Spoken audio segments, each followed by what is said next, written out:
Samoa e mai se le tātou puleanga. O mai au tau finangalo tātou pa foi le viinga ma le whaapatai le tua le ne yaso. Lana tau singa alofa i loutou soifua e mai se so mātou wola tātou talo i moana whamunianga ia Samoa. I le suafa o le tamā ma le alo ma le angang pa ia. Ameni. Te o tātou talo. Le tua lo mātou tamā fo i le viinga i lau fio i le au noa. Ono mea silisili o whapenao ne whaia mo i mātou i le aso, ma le aso lo mātou wola. Mātou te walau i lau fio, o le lilo lava i lau silafanga. Lo mātou tāpenanga ma lo mātou sauniuni a wā, le wha moe le ne aso, a wā le Samoa ma lana whaafongang. Le mātou talo ai a wina mailo wanganga pa ia, ina i mafuteina i mātou i le nei tūlā le aso.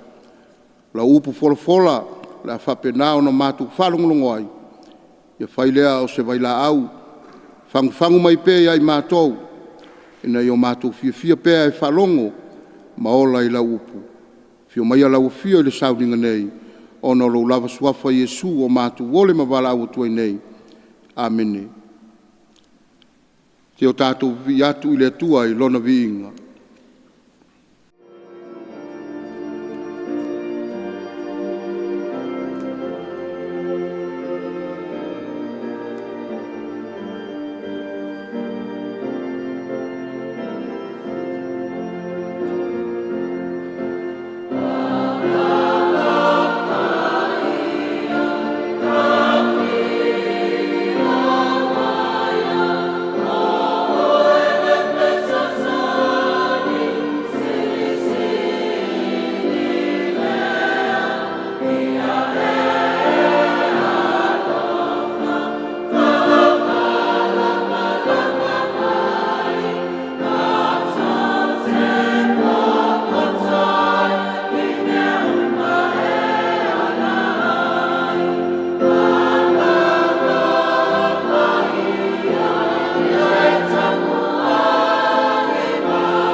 Ia fatasi le li ma o tou, ia fatasi o ia ma lo wanganga. Forfolanga o tala leia le li ma le wangilia pa ia ma reko. Le ali ia vi ia oe. Ma reko lo nam tau pue ono. Forfola non fai upu mumua, fa wau fai upu ono. Ole matua, ele aise perfeta, ele mamalu, na olona lava nuu, e le mamalu ai. Watu ua ia le mea, o na mali watu lea ilo na lava nuu, wa mulmuri atu fo i ona so ia te ia, ua o ile sapati, o na o atu lea o ia ile sunako, e toa tele o e na whalongo ai, ma ofo i la tōu o whape atu. Mai whea na mātou maua ili nei tangata ia mea. Se a fo ile nei poto o tu inatu ia te ia, ina ua whaia e ona lima wavenga e whape nao na teli. E leo le tufunga ea le nei, le tama Maria. O lona uso foio Iakopo, ma Yose, ma Yuta, ma Simona. E leo i nei foi ea ia te tātou ona tua whawhine. Ona lātou tau sua iai lea ia te ia. A ua whetala iatu Yesu ia te lātou. E le aise perfeta e le mamalu, o nā o lona lava nuu, ma lona ainga, ma lona fale le ma maluai. O na le mawhaia le ia o na whai o se wawenga i le mea, na o nai tangata ma mai e toi titi, wa ia whae ai o na lima, ma wha malolo ina. Wa ofo foi o ia i lo lātou le whātutua. O na whātamilo lea o ia i whaoa ai, ma o atu. O le tala le lei a le li, ia vi ia oe le li Jesu Keriso. Samoae ma le tātou puleanga, o se whamanatu a se whangu, e whapena, o na tātou toe wawa ai ma o tātou tilo iai, mai le fionga pa ia le tua ele ne yaso. Toi whangu mai ai a te oe mau mai tātou malava. O le tua e alofa. O le tua e wala au pe ia te oe le aso ma le aso. E wala au pe ia i tātou o tangata o lo whapenao no tātou soifua ma o tātou wola i le nei lalolangi. Ese o tātou wala wina, e maise, o to finga o anga waa ma taleni o wala au e le tua mo i tātou taitotasi. Le lau toi whamanatu mai ai le nei tai awa e maise o le nei aso. Le wala wina, e le tua o lo nalo Jesu Keriso e whātino o na whaiwa. O ao na whaiwa. O le talai ma le fola o le tala le lei a le tua. Toi whamanatu mai i tātou le mafuaanga na lai o na liu tino tangata le alo o le tua. Le iasisi mea ona oe maa. A o le mea e sili o na leanga. O le tangata lava na lai o na whainga tāre ngā ruenga lo tātou wali. Na mafua lava i lona nuu ma ona ele, na soifua ma ola mai ai. Na lai o na whainga tā, o na whaatino le ngā ruenga a Yesu. Whainga tā o na lātou talia, pe o na tātou whalongo iai. O tū whesiri po ai le tangata. O aiso na tamā, o aiso na tina. A o aini o na tua whawhine. Tu whasiri pēr. A lawa lewa o na lātou i loa ma sira fia. O le mafuanga le na lai o na whainga tā i lo tātou wali. O na tau whaofi tangata le whiaua le atua. Aisia. Nanga pauale o le mea lofa le atua na tuu ia te oe mau o le loto whaitalia. Na tamaile o le atua, e te whaitalia ai oe, i lau whirwhiringa, e te whai aire me le lei, whai aire me le anga. E whai ngofia ai ona e talia, le wala au o le atua, e wala au ai le atua ia te oe mau. Lei whai ngofia le ngaluenga Yesu. E lei whai ngofia le whenga iai o Yesu, ma le tau mawhai e wha malama i tangata. I ngā ona wa aitangata i wāwenga. Ale telo me le leina whaia Yesu mea o fofongia. Aia, mea tu whasiri. Tono le nā fo i le whawhitau le tupu i tātou tangata. Wa uma ono tātou i loa, a o ina i tātou le tuspaia. A mata mai le taimi no tātou soifua mau tātou wola mai ai. A o ina i tātou e Yesu. I le mea te tau ono tātou whaia e tātou te maua ai le tua. Ma le mea e whapena ono tātou whaia e le anga ai le tangata, ma whano ai le tangata. Aia, le ae tātou te mālope ai tātou, lo tātou ese mai le tua.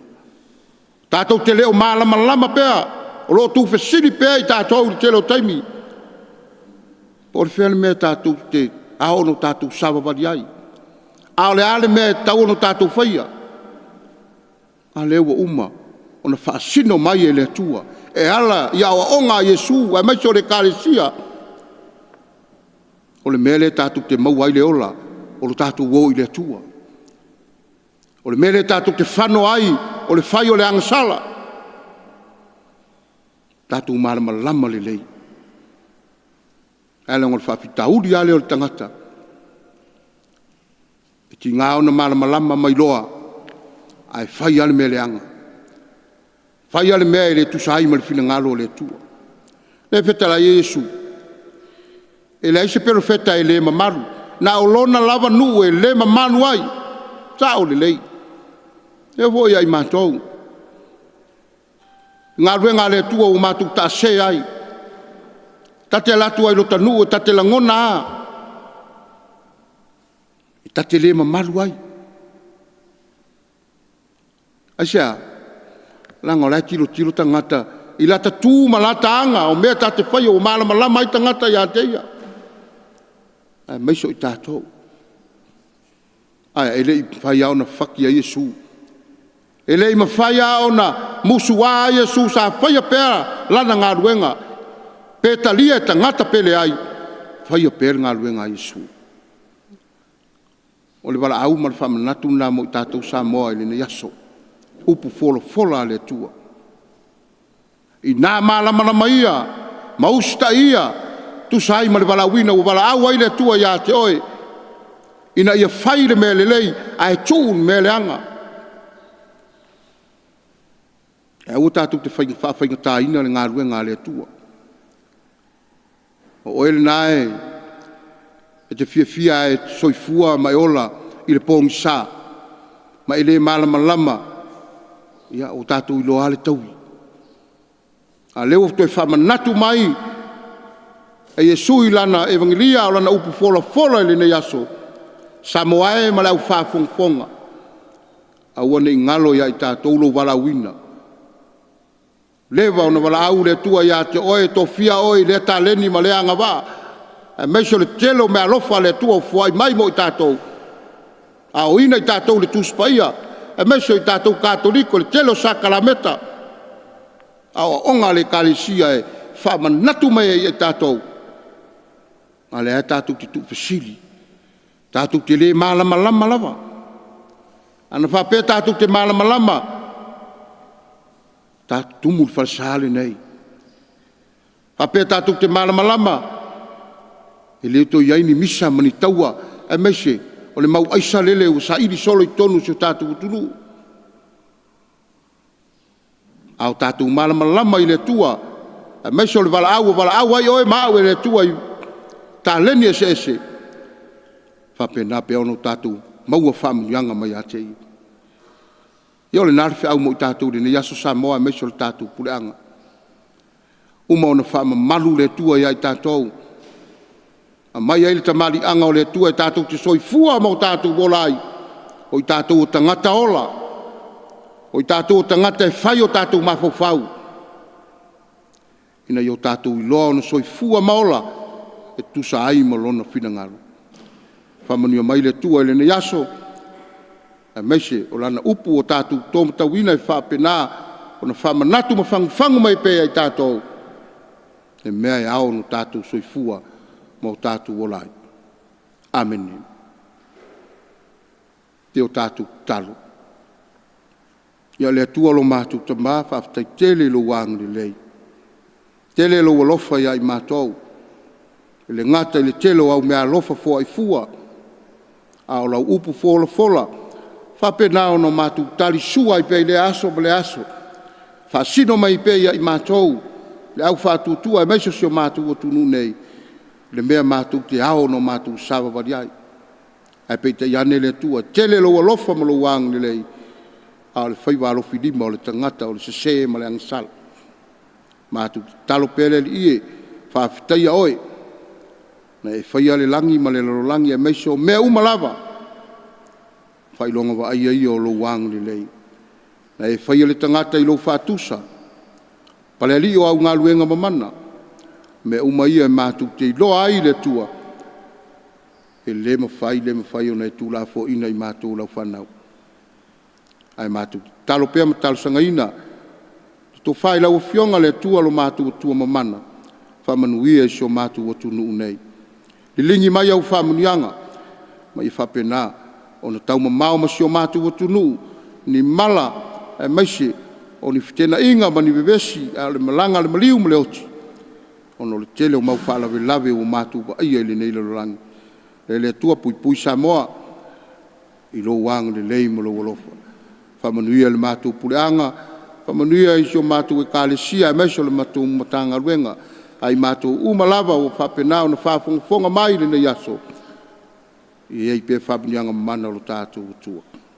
O nāla mātu talo le lie, o mātu wole mo mātu wala o tui nei alatu ya ke riso lo mātu wali. Amene. I suafol te mā, male alo, male ngang pa ia. Amen.